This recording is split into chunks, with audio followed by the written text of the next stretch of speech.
Mr. J. Campbell, good to have you finally. Nate Haber, how you doing, my brother? Thank you so much for having me. Absolutely. I had one of your friends on recently, several months ago, Dr. Stephanie Rimka. Of course, yeah, Man, Steph. what a pistol. Remka is a pit bull, man. She actually just texted me like 15 minutes ago because her and I are doing a webinar here at the end of this month for Christmas in July for BioLongevity Labs. So I just talked to her, but yeah, she is definitely a pistol. That's a good way to say it. She's a pistol. We had a phenomenal conversation. She mentioned something, and I think she did mention your name during the interview, and I think that it was when she was talking about the craziness in 2020 with COVID and being like essentially shut down from the internet. Were you a part of that fiasco? Oh yeah, 100%. Dude, I'm one of them. I mean, I don't say this to brag or as an egoic statement, but I'm one of the most shadow banned people in all of the internet. I mean, I should probably have millions of people following me for my work, for everything that I've done. I mean, look, man, I don't know a single person on the entire planet that goes back as far as I do in the public specter talking about peptides and hormones. I've been using therapeutic peptides since 2003 and talking about them online since 2006. So I've been completely deleted. Like I don't exist. I mean, I've had 5 Instagram accounts deleted in the last 4 years. I'm on like my sixth backup account on IG. I've never been deleted off of X, but I'm completely invisible. Like if you do like an analysis of like my account and you look at what they've done to me, I'm gone. And they've deleted me off of every other profile, bro. They deleted me off of PayPal 9 years ago. They Right. So it's deleted you like off of PayPal. they literally sent me 9 years ago a notice that said, we believe that you are selling drugs internationally. They have Wow. no appeals process, nothing. It's just if they don't like you, if the social justice warriors in the world do not approve of your content. And remember, dude, I've been talking about therapeutic testosterone online in a very intelligent way from since 2012. And in that whole, scam from what was it, 2016 to like 2020 about toxic masculinity, I was the poster child. I You was were in the it poster child for toxic masculinity because you were talking about ways about to testosterone. improve Exactly. yourself as a man. Exactly. Or Yeah. just because I was like the alpha testosterone guy. And look, man, I know this because I hired she doesn't like me to say this, but I hired one of the biggest podcast agencies in the world. And this was back in 2017. And she was very doubtful of what I told her, which was like, there's no way you can get me anywhere. They will block me. After 16 months, she quit. And she called me back and she even refunded my money, literally refunded my money. And I paid her a good amount of money. I was like, are you sure you want to do this? And she said, I made a promise. But she said, you are the most unfavored, or I don't know what the word she used because I'm paraphrasing right now, but she's like, you are invisible. They will not work with you. You are completely red letter X and I can't do anything for you. And she's like, you were right when you told me that. And I didn't believe you. So Wow. I don't think it's the same now because obviously peptides have risen to the forefront of mainstream and it's hard to deny me because of my books and stuff like that, but they still do not give me any take. Andrew Huberman will never put me on his podcast. Joe Rogan will never put me on his podcast. I already know that. I've already been told that. And so it'll never happen. It's just not going to happen. They will not allow me to talk about the things that I talk about in the mainstream. So I can go on podcasts like yours. I can go on other podcasts, for people that are not screened by the mainstream. And I can talk about the things I talk about, but they will never let me talk about these things in the mainstream. Even Rogan wouldn't have because he talks No, about peptides quite a bit. exactly. So why am I not on that podcast? Why has Andrew Huberman not got me on a podcast? Because, bro, I'm very outspoken and you can't buy me off. They can't. I will never, ever sell out. No one's going to offer me amount of money and say a different thing. Look, dude, I'm sure you know that a lot of people in the alternative community have been bought off. Many people who we think are the in guys, talking about the things that we talk about, they're on the take. They're Like who? controlled opposition. Who are some of the guys that come to mind? Oh, dude. I mean, just name every alternative right person. I name them all. They're all bought off. Literally every one of them. I think some of them are unwittingly bought off. You know what I'm saying? Like they don't even know they're bought off because they're literally like, given a party line to follow and to talk about. And that's the plat and that's the path. But I mean, again, without mentioning names, like if you're talking about politics in any capacity, I don't care whether you're on the right or the left, you're being influenced. Whether you're being controlled and influenced and told what to say, or you're being like subtly, unknowingly controlled and influenced, it's happening. And again, it's publicly visible to read about this. They're always talking about on X. They're always saying like these 25 influencers we're claimed to take this money from, what was that Right. big thing that Right. Musk, what was that big thing that Musk The destroyed? Doge thing. Yeah, the Yeah. Doge thing, but what was that big company that was paying everybody off? There were Mm, so many influencers. It was like NSAID or something like that. I can't remember what it was, but if you yeah. went back, it's over a year and a half ago now. But if you went back and you looked at that, you would find so many influencers that were being paid by that foundation that got torn apart. So So again, a what are lot of some of the people are on things? I mean, Jay, what are some of the things that you would say on like Rogan or Huberman that they wouldn't want you to say? What would that be? Good question. When in 2000, I want to say it was in 2018, and I don't remember. I'm going back from memory. When my book came out, which was the one on they just created this for me, the TOT Bible right here, where my cursor is. The people this is before Rogan, was massive and on Spotify. Um, the people from him, asked him or asked me through, I don't know how it was, would you be interested in coming on? And I was like, of course. And they said there were certain things that you would not be able to talk about because of Joe's corporate sponsors. And I was like, what? And so I basically was like, well, I'm sorry, if I'm not allowed to speak freely about the things that I talk about, then I don't see any purpose coming on the show. And so that was kind of like the only, foray ever into going down that path. But honestly, dude, I don't really know the answer. I just know that somebody You like just me know is they not didn't want allowed you to to go. say certain things that would Well, offend the clearly, corporate elite. I mean, clearly you weren't allowed to talk about therapeutic testosterone back in 2017 or but 2018 I like you find that to can be now. shocking. I'm shocked, Jay, because he talks about TRT all the time. Yeah, he He talks does. about He does. he talks He does. about Sermorelin. He talks about BPC. Yes. I mean, so what in the world? You're kind of just adding. You're providing the color commentary around all those things. You're the expert. No doubt. Don't ask me, bro. I mean, again, Wow. I've been sitting out here. I have a giant PR team that has been working very hard to get me. I mean, trust me, man. We pay a lot of money in my PR now, and they just won't bring me on, dude. It Right. just won't Interesting. do it. Yeah. So let's talk about GLP-1s because that's kind of something else that you've really taken a specialty in, and you've written some books. We've linked the books in the show notes, guys. Metabolic Awakening with GLP-1 Peptides. We've also linked your Optimize Your Health with Therapeutic Peptides. But Awesome. the GLP-1s, man, all the craze, all of this, all of that. Talk to us about how these things are working and why you're supportive. So yeah, so first off, anybody who watches this podcast, if they want a free copy of either of those books, all they have to do is send an email to contact@jcampbell.com, and my team will send them a PDF copy of both of those books, absolutely free. Metabolic Awakening came out in February of this year. Uh, it literally is a physician's desk reference. It's so fat and so There it thick. is. 730 pages, 1,400 scientific references.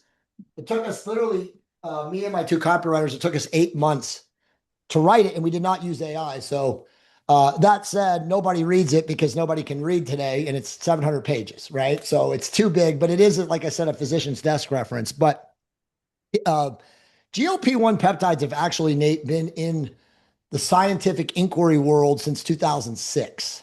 Now, they didn't become mainstream until literally about the end of 2020. And that obviously the first one was GLP-1, which was semaglutide. And that was because the pharmaceutical industry started to allow them to be prescribed for like obesity and metabolic derangement. It was always like a type 2 diabetes drug. And then they were experimenting with some other different diagnoses. But then once it got pushed into obesity, it kind of just got opened into mainstream, and everybody who wanted to lose 25 pounds, wanted to get on these things. But, very truthfully, and I say this in the book, 95% of people who start GLP peptides do that incorrectly. There's two reasons for that happening. Number one, they get it from a physician who learned how to prescribe them in a weekend seminar.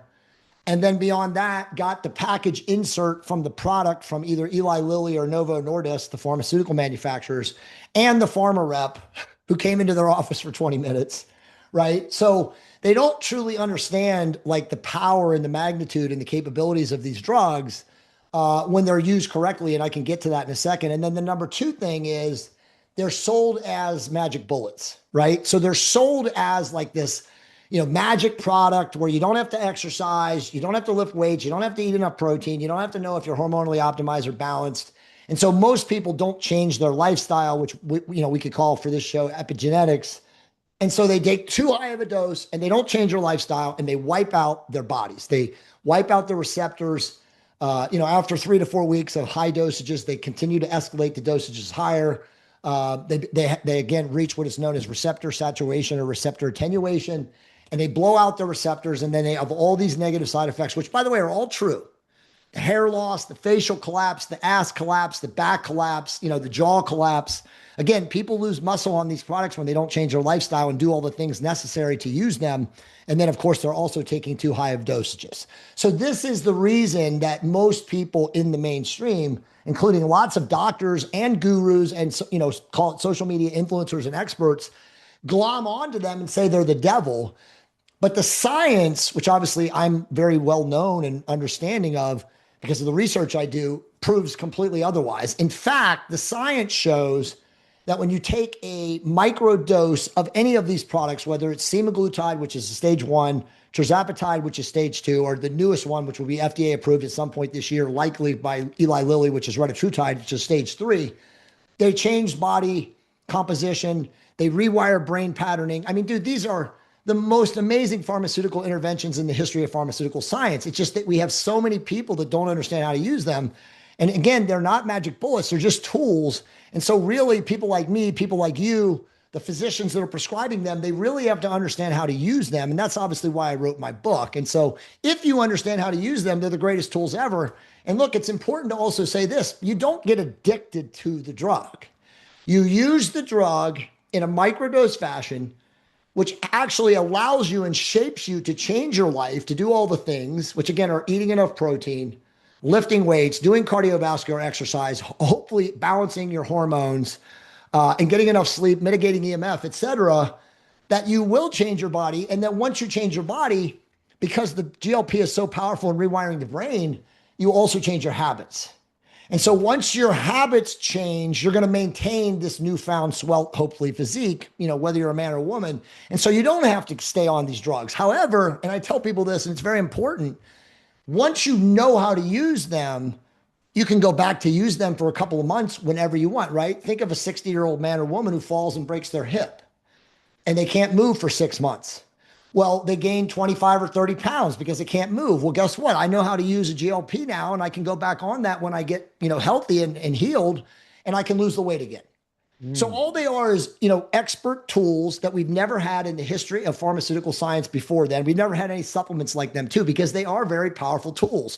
But if you don't use them correctly, and as I say in the context of health and longevity, they can be really, really cancerous because they literally will cause muscle loss, which, as you know, is the number one thing to damage your body's metabolic rate and metabolism. Right.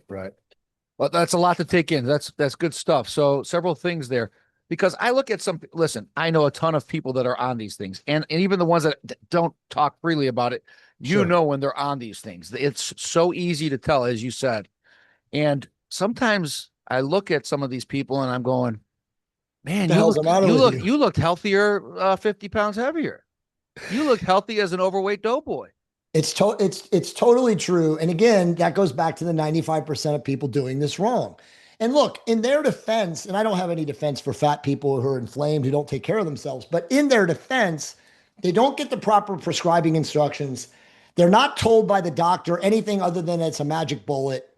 And if you're one of those people and you start taking, either one, let's say GLP-1, 2, or 3, really mostly 1 and 2, because they're the really strong appetite suppressions, bro, the first 3 or 4 days, you don't eat.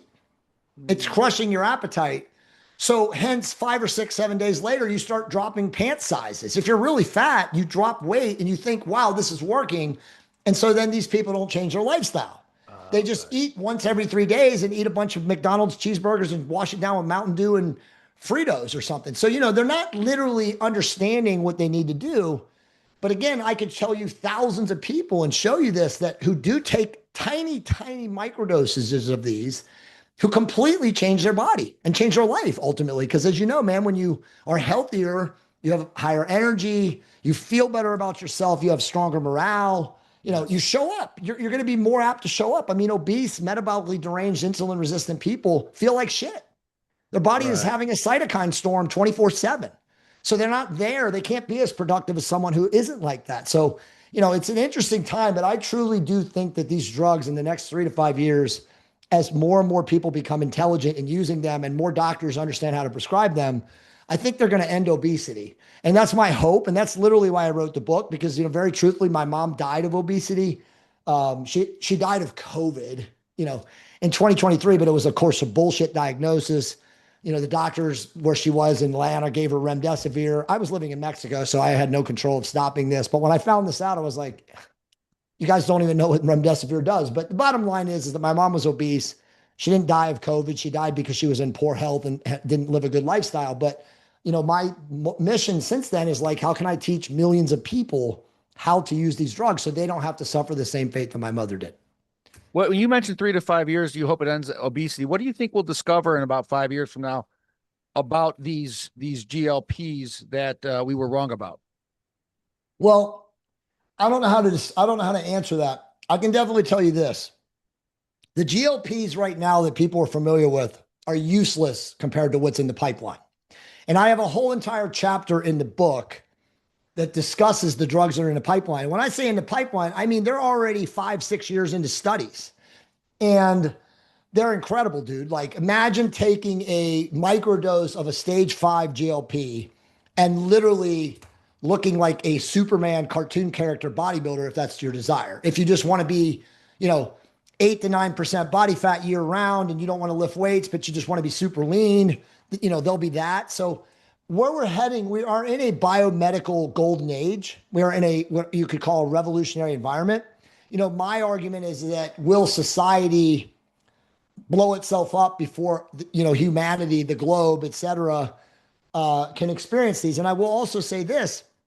I mean, as you can tell, bro, the rich are getting richer and the poor are getting poorer. Well, there's no middle class. It's gone. Sure. It's completely gone. So, the reality is that the people that have access to these tools, because that's all they are, they're tools, will, become healthier, so to speak, more fit, and will be able to do it easier, versus the people that don't have access to these tools, who will become probably worse off, because, as you know, the food is getting worse, the water is getting worse, the air is getting worse. I mean, everything. So it's like a huge dichotomy of have and have nots. And I really do think that, the difference, the separator is really just knowledge. And I think anybody, even if you're super poor, I think if you really work hard to gain the knowledge, which, as you know, is ubiquitous and free with AI and all the things that you can gather, you can get yourself to that part of the world that actually has access to these amazingly unique tools. If it was up to me, bro, I would make them available to everyone. But pharmaceutical companies are never going to do that. The pharmaceutical companies literally have a motto of start high and titrate higher, because that's how the manufacturer makes money. That's how the pharma rep makes money. That's how the doctor makes money. They don't give a rat's ass about your health. Go to your primary care doctor and say, hey, doc, I want to live to 150. Can you help me? They'll literally look at you like you're insane. Right. You cannot go into the sick care medical system and expect to get health and wellness or vitality and longevity. That's where you have to go outside of it and, find, again, prescribers, functional medicine doctors, healers, et cetera, however you look at them, who do these innovations that I write about and I talk about, because they are truly amazing. But again, the difference between, you remember what Tim Ferriss said, a pill and a poison is the dosage. And on the doctor side, if that's where you go down that path right now to get your GLPs, the likelihood that you're going to get screwed up is very high. You mentioned dosage several times. So talk to us. What is an ideal microdose? What does an ideal plan look like? Yeah, so it depends on the drug. I don't even talk about stage 1 GLPs anymore, which, for the record, is Wegovy. Semaglutide is what it's known as. It's the oldest. Still works great. What about Ozempic? Is that part of that? Same thing. Wegovy and Ozempic are the same thing, but it's a stage 1 GLP. And what that means is all it does is suppress appetite. So we have moved on into stage 2 and stage 3, which stage 2 increases metabolic rate in addition to suppressing appetite. And then stage 3, in addition to suppressing appetite, increasing metabolic rate, it increases nutrient partitioning and insulin signaling and sensitivity. So it's like the ultimate tool. But as I told you, it's nothing compared to what's in the pipeline. So the stage 2 and stage 3s is what I talk about now. And if you're going to use those, the doctor prescribed amount, which is again on the package insert, is anywhere with tirzepatide, which is Mounjaro or Zepbound, anywhere from 4 to 6 to 8 milligrams, which is insane because a microdose would be like 0.25. So 1/5, 25th of that, 4 milligrams, a couple of times a week to mildly suppress appetite, mildly increase metabolic rate, understanding that you're doing all the things while you're taking it to get the weight off. And by the way, it does come off. It doesn't stimulate your metabolism. It does give you more energy. It will prevent you from eating shitty food and definitely overeating. And then the stage 3 is very similar. It's a little stronger than the stage 2. And you're probably like, a woman's going to take like 0.10 to 0.15, 2 or 3 times a week. And a man is going to do the same thing as what the other one is, like 0.25 to 0.50 a couple times a week. And just so you know, that's for retatrutide. Dude, the studies, the landmark study, this is how amazing this drug is, by the way, and why Eli Lilly is $1 trillion company. And it's not even approved yet. It's only been a research chemical for 3 years. In the studies, they give obese diabetics 12 milligrams a week, bro. And they don't change their diet. They don't change their lifestyle. They're just dumpster fire humans. And they still, in 56 weeks, lose 72 pounds on average. So this is how powerful this drug is. So again, if you stand to reason, you interpret the data and you're like, okay, well, I want to just do this for longevity. I want to be a 55-year-old man who is 7 or 8% body fat year round and enjoying my life. I don't want to live a Spartanistic. So how do I do it? Well, I take 0.25 a couple times a week or once a week. And maybe I go for a couple months out of the year, and then I go off for a couple months a year, and then I come back. So there's lots of intelligent people in the longevity space now that are using these in microdose fashion year round to be as fit and as healthy as they've ever been in their life. And I know thousands of these people, but again, you have to understand how to do this. And of course, you cannot just take the product and think it's a magic bullet. You have to live the lifestyle that it affords you, but it obviously makes the lifestyle a lot easier. That's the challenging part. I've talked to so many people. They feel it. I just talked to a buddy the other day who's on this stuff. He's doing, I think, 5 milligrams per week. That's way too much. Way too much. It's not a microdose. No. And he's shed off a bunch of weight over the last few months. Yep. And I said to him, how long are you on this for? He goes, I think for the rest of my life. Nah, see, he probably would say that because the doctors are going to tell them that, right? Because again, a 5 milligram dose is literally going to do everything wrong. It's going to shut your appetite down. You're not going to eat healthy. You're going to binge eat when you do eat because when you do feel hungry again, it'll be probably 2 days later. And you're going to go and eat whatever shit that comes into your mouth. So it's not regulating your metabolic health like it would if you were taking the right dose. But again, dude, that is the average GLP user. Yes. They don't get informed. They go to an average garden variety doctor, probably an insurance doctor, who said, they probably see a sign on the street or on Google, Wegovy or Ozempic for $50 a week or some shit like that. And they go to these people. And then that's what happens. And yeah, 5 milligrams, dude, trust me, 5 milligrams. Is he on Ozempic? Is that what he's on? I think so. I think it was, yes. He probably go ask him after today and say, hey man, don't tell him I asked you to ask him, but just say, how many times a day do you eat? He'll probably say, when I think to do it, once. Right. You can't live, this. I mean, you can't live like that. Like your body requires nutrients. It requires protein, carbohydrates, and fat. And so many of these people, like you said, look like skeletons. Demi Moore, right? Like she was just at the Cannes Film Festival and her picture was going around the internet and she looked like a human skeleton. By the way, I was staying in the same hotel that she was at in the Carlton in Cannes because I was over there for a documentary myself. And I saw her before that picture went around and I was like, oh, Jesus. You're like, look at her. Because you know what she's on. Yeah. I mean, like, I was like literally to myself, and my wife wasn't with me. She was in the room because I had just come down into the foyer or whatever, but foyer. And I went back up and I told her, and I was like, it's insane that these A-list celebrities don't have smart physicians and smart nutritionists or trainers around them. But again, dude, it's the same thing. It's abuse. They're literally taking so much because in their mind, dude, I've heard these stories. If I don't eat for 6 days, 5 days, I can lose that 20 pounds and shrink my waist to get into that 0 dress or that 2 dress or whatever. It's insanity that these people have. Yes, it's disturbing. So sad. It's so sad. It That's such is. a good quote by Tim Ferriss. I've never heard that. The pill, too much of a pill can become a poison. Whatever the quote is, Exactly. something Yeah. like The, that. the difference between a pill and a poison is the dosage. Is the Exactly. dosage. Yeah, Yeah. yeah, that's spot on. He also mentioned too, like what is it about these higher dosages, especially that's it's maybe taking away from the joys of other things in life? Does that make sense? Was it? Yeah, well, so there's like an understood phenomenon that when they so look, without even going into that, let me just explain what's happening. When you overwhelm your body's receptor sensitivity, all sorts of things can go wrong. You can damage your thyroid, you can damage obviously your metabolic rate, you'll damage your hormonal systems or endocrine systems. I mean, every system and metabolic and cellular signaling pathway in the body will be damaged when you overwhelm it with these drugs because again, they're very powerful drugs. And that's what I try to tell people is like, if you take all this dose because some quack doctor told you to, and you've done no homework, which again, bro, at the end of the day, people are not doing their homework. They're not doing their research. It's so easily to understand how to do these right. But if you just go to your doctor with your hands in your pockets and you're like, hey, doc, you're the lab coat God, tell me what to do, which so many of these people do, this is what happens. And so what happens, they're talking about like losing joy or losing sensitivity to life. Well, no shit. All your biological systems are overrun.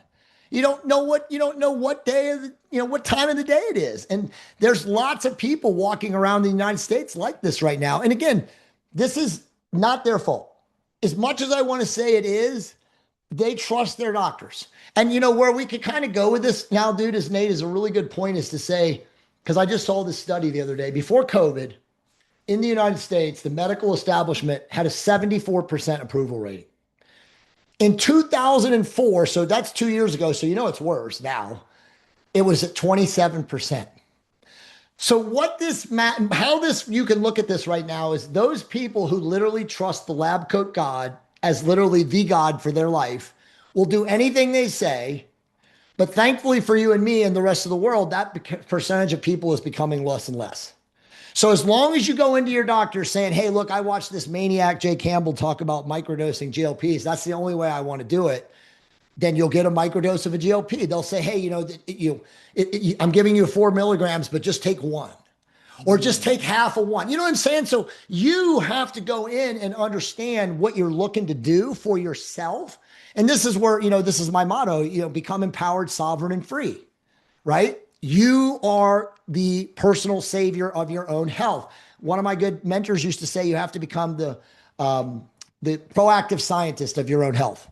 There's nobody out there pouring through your medical records or looking at your labs. Nobody gives a shit except you. Nope. So if you go into the doc and you say, doc, give me a GLP, you're in trouble. You're going to be 5 milligrams a week, man, right? You're going to lose the weight. And then I guarantee you, bro, he does have to stay on it because he's not doing the things probably right to maintain the weight loss. So if he doesn't stay on it, he'll balloon back up because he never changed his life the right way because the doctor never told him how to do that. That's right. And that's the majority of people, like you said. Yes. 9 out of 10, at least. Exactly. 95%. Yes. BioLongevity Labs, that's your company. You guys are offering GLPs on the website here? No, we do not sell any GLPs. So let me explain that. So GLPs are basically the, how would I say it, patented and trademarked formulations of the major pharmaceutical giants.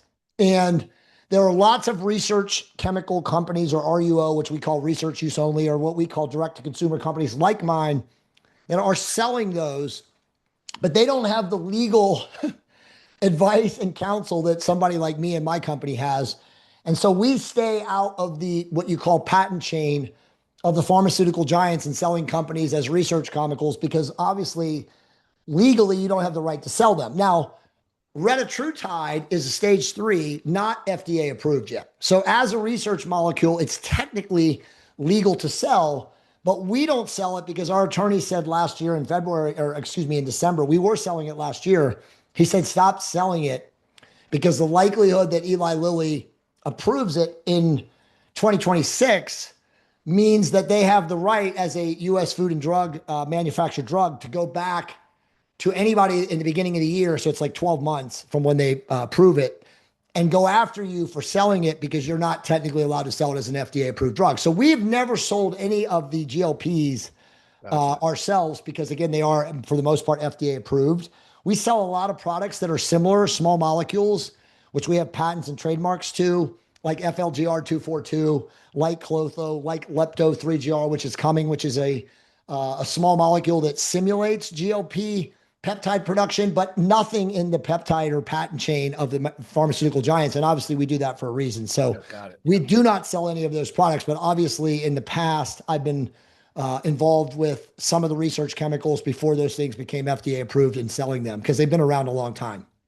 BioLongevity Labs, guys, we linked it in the show notes. Check out Jay's website. You can see a lot of different products, peptides, bioregulators. I want to ask you a little bit about that, but before I Sure. forget, why instead of a GLP, why not just stick with a peptide stack like a AOD 9604 and MOTS-C combination, for example? So it's a great question. You absolutely can.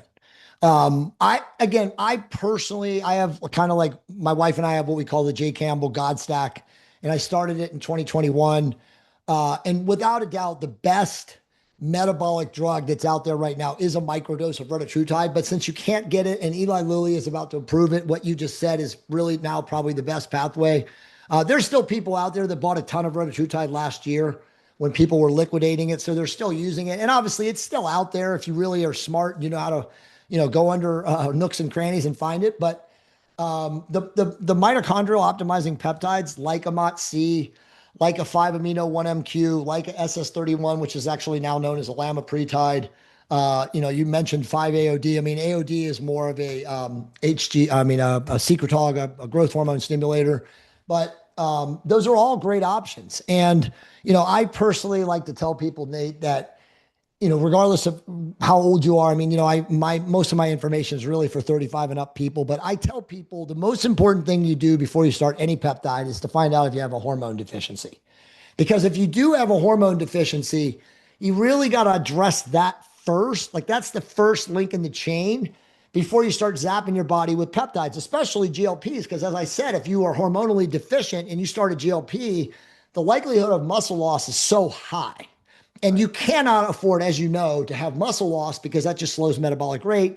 And then you become in a rabbit hole that you really, really struggle to get out of. And a lot of people are in those rabbit holes for decades. But, if you do have a hormone deficiency, find a doctor who can, attempt to help you get optimized through, natural interventions. There's like enclomiphene for men. There's HCG for men. Obviously, the biggest tool in the tool belt is always going to be therapeutic testosterone because it does so many great things for you. But you don't want to do that until you have exhausted all out, other resources. But that's the first step. Man or woman, make sure you're functioning with a deficiency, because if you are and you start peptides, you're not going to get the same event or same results, success, et cetera, as somebody who is. And then if you are hormonally balanced or optimized or seeking to get, now you can start peptides. You can start a MOTS-C, which is an amazing, mitochondrial NAD increaser in the body. It also improves ATP synthase. It's I'm a a very huge fan of MOTS-C. I'm a huge fan MOTS-C of. is amazing, bro. Yeah, it's Amazing, great. bro. Really Yeah. great. And again, with all of these peptides, the most important thing to understand is they have to be cycled, right? Because your body will develop what is called receptor sensitivity or receptor insensitivity, which is also known scientifically as receptor attenuation. And all that means is your body has developed a tolerance and a resistance to it molecularly/biochemically that you have to come off. So for example, somebody using MOTS-C successfully, and this is based on my opinion and 20 plus years of using these things, you should probably do them for 4 weeks and then move to another peptide that's, mitochondrial, like a 5-amino 1-MQ or an SS31. And then after that 4 weeks, move to another one, and then you can cycle back. Now, again, assuming you're still working towards getting to a certain body weight. You don't stay on them forever. Right. You just use them every now and then. But yes, MOTS-C is an amazing drug. And like I said, in my 2026 God Stack, I have a cycle of MOTS-C, SS31, and the small molecule, which is known as SLOOP, which is SLU-PP-332. 332, yeah. Very powerful, very, very powerful product. So all three of those, if you just go 1 month at a time, you can easily start back on them because your body's receptors will be refreshed by the time you get back to that 3-month interval. Fascinating stuff, guys. You can find all these products again on the website here, BioLongevity Labs. Talk to us briefly about the difference between peptides and bioregulators. Okay, so good question. Really not much. Basically, a bioregulator is a form of a peptide. Bioregulators were originally created slash synthesized in Russia. Dr. Vladimir Kavinson literally was working with these products in the 50s and the 60s. When people say to me, I won't mention somebody's name, but a very major influencer, when there's no studies on peptides other than rats, they're absolutely full of shit because we have 60 plus years of Russian research and, by the way, Bulgarian research that can now be translated due to AI. And we can see the studies. And by the way, I work with Russian Federation athletes. They work with me and consult with me. And I also have a gal that is now moved into the United States. She's 35. She worked with Kavinson. He died in 2024 in December. But dude, the Russians laugh at us because the Russians don't have a sick care medical system. They have a wellness and longevity medical system. First line of defense in Russia are peptides and bioregulators. In the Right. United States, they give us Rockefeller petroleum distillate pills, as you know, which are absolute dog shit. Well, real But it's, quick too, Jay, just sorry to yeah, interject, but bromantane, that was developed in Russia as well. That I tell you what, I take the liquid form of some of that. Very very great, powerful great stuff. Yeah. stuff. Great Very stuff. powerful stuff. Yeah. Yeah. Yeah, All yeah. the Russian bioregulators are great. And just to answer your question, the difference really is that bioregulators are smaller chains of amino acids, where some of the other peptides are longer chains of amino acids. And really, the difference between the length of the chain determines this delivery system, right? So you can take an oral bioregulator because it's a very small amino acid sequence versus like an injectable bioregulator would be a longer amino acid sequence, just as the same as with peptides. So that's really only the difference is that most bioregulators are short chains and that's why they can be consumed orally. Like, look, I got ones right here in front of me. This is BioLongevity BioHeart and BioPineal. So I mean, like they're always around me. I use them. They're really just maintenance products, though. They're not as strong as like some injectable peptides or some injectable bioregulators because again, they're oral and they're not as efficacious systemically as injectable versions are, but they're really good for maintenance as you age. That's good stuff. Awesome stuff. I got to tell you, Jay, you've got one of the best blogs online when it comes to all things peptides, all things biooptimization, guys. You got to go check it out. Check out the link in the show notes, jcampbell.com. Your blog is regularly updated. And whenever I've searched peptides over the years, even before you and I even started planning to do this podcast, I had seen a lot of your stuff. Yeah, and thank you. And honestly, we are probably now in the top 3 sites online for peptide and bioregulator and hormone information. And yes, I have a very powerful content team. We put out an article 5 days a week, and have been for 4 years. And yes, they are very, very highly researched and obviously cited because we do have a team of like doctors and credentialed researchers that write the articles. Yeah, that's great stuff. Hey, who would have thought you and Eli Lilly may be on the same page at some point here one day once Hey they have man, their approvals I in place. always tell people this. I have the greatest respect for Eli Lilly. They have some of the greatest biochemists and formulators in the world. But look, man, I also respect the game, right? Obviously, don't what is it? Don't hate the player, hate the game. At the end of the day, their job is to make money as a corporation. So their job is not to make people healthier, but their job is to sell drugs. And so it's me and you and doctors that listen to people like me and you and hopefully get education from people like us to teach people how to interpret, how to use these drugs to live the longest and strongest.